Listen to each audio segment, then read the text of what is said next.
Good morning students. बेटे कल हमने पाठ 13 तुलसी के दोहे की व्याख्या समझी थी।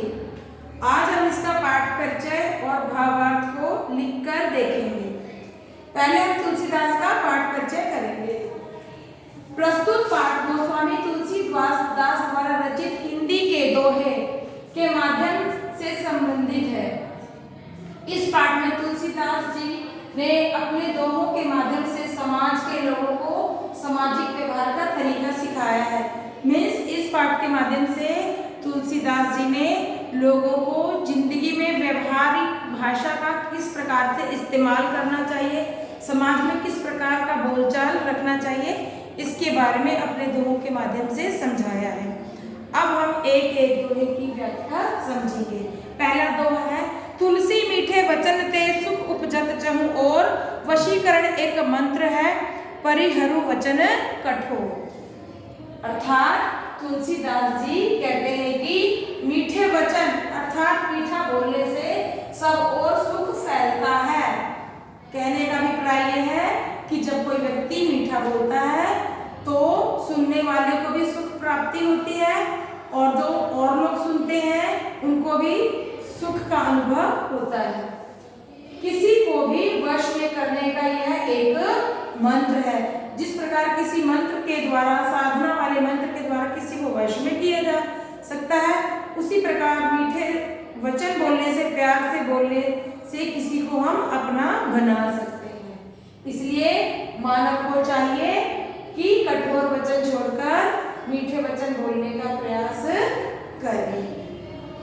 तो पहले दोहे के माध्यम से हमने ये समझा कि हमें कठोर वाणी का इस्तेमाल नहीं करना चाहिए, मीठे वचनों का प्रयोग हमें करना चाहिए, जिससे हम दूसरों को अपना बना सकें और दूसरों में सम्मान भी पा सकें।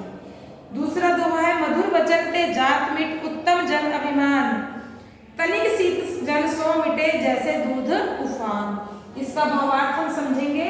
तुलसीदास जी कहते हैं कि मधुर यानी मीठे वचन यानी बोलना, कि मधुर वचन बोलने से क्रोधी व्यक्ति के क्रोध यानी गुस्सैल व्यक्ति का गुस्सा व अभिमानी व्यक्ति का घमंड शांत किया जा सकता है।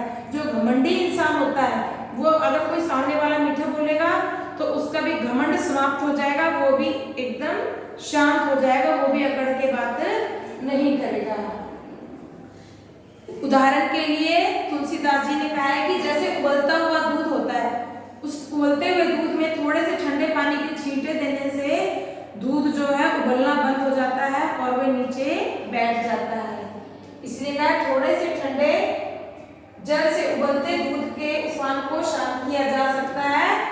उसी प्रकार दुष्ट व्यक्ति के घमंड को भी मधुर वाणी से ही मिटाया जा सकता है। उससे लड़ने झगड़ने की आवश्यकता नहीं है दुष्ट व्यक्ति से, क्योंकि वह तो दुष्टता की पराकाष्ठा तक जा सकता है। परंतु अगर कोई शांत स्वभाव का व्यक्ति होगा तो उसको हराने का तरीका यही है कि वो अपने मीठे प्यारे वचनों से दुष्ट अभिमानी व्यक्ति से बात करे, जिससे कि सामने वाला भी उस तरीके से बोलने के लिए मजबूर हो जाए और उसका घमंड भी शांत हो जाए। इसके बाद अगली क्लास में हम इसके अन्य दोहों का वर्णन करेंगे। बच्चों, ये जो काम यहाँ दिया गया है मैं आपको भेज दूंगी, कॉपी में आपको ये करना है, इसकी मैं फोटो क्लिक करके भेज दूंगी।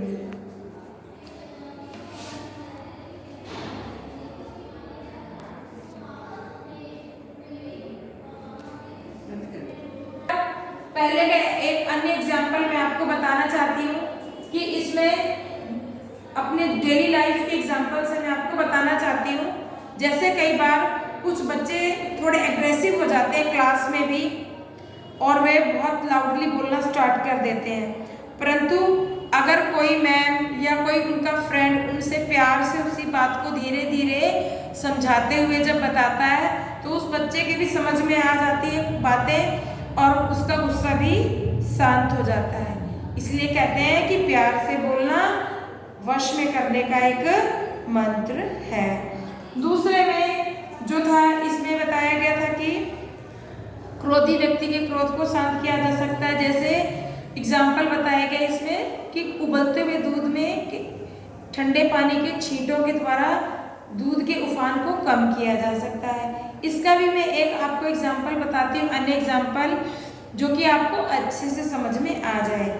जैसे क्लास में कई बार होता है कि बच्चे किसी बात को लेकर बड़े लाउडली बोलने लग जाते हैं और वे किसी की भी बात नहीं मानते हैं। जब टीचर्स उनसे प्यार से बात को समझाते हुए बताते हैं कि ये बात ऐसे नहीं, ऐसे आपको इस प्रकार से नहीं, इस प्रकार से बोलना चाहिए, तब वो बच्चे बातों को सुनते हैं। या फिर कई बार ऐसे होता है कि कई बच्चे जो होते हैं वो ढीठ होते हैं, वो किसी की भी बात नहीं मानते, वो कई टीचर्स की भी बात को सुनना नहीं चाहते।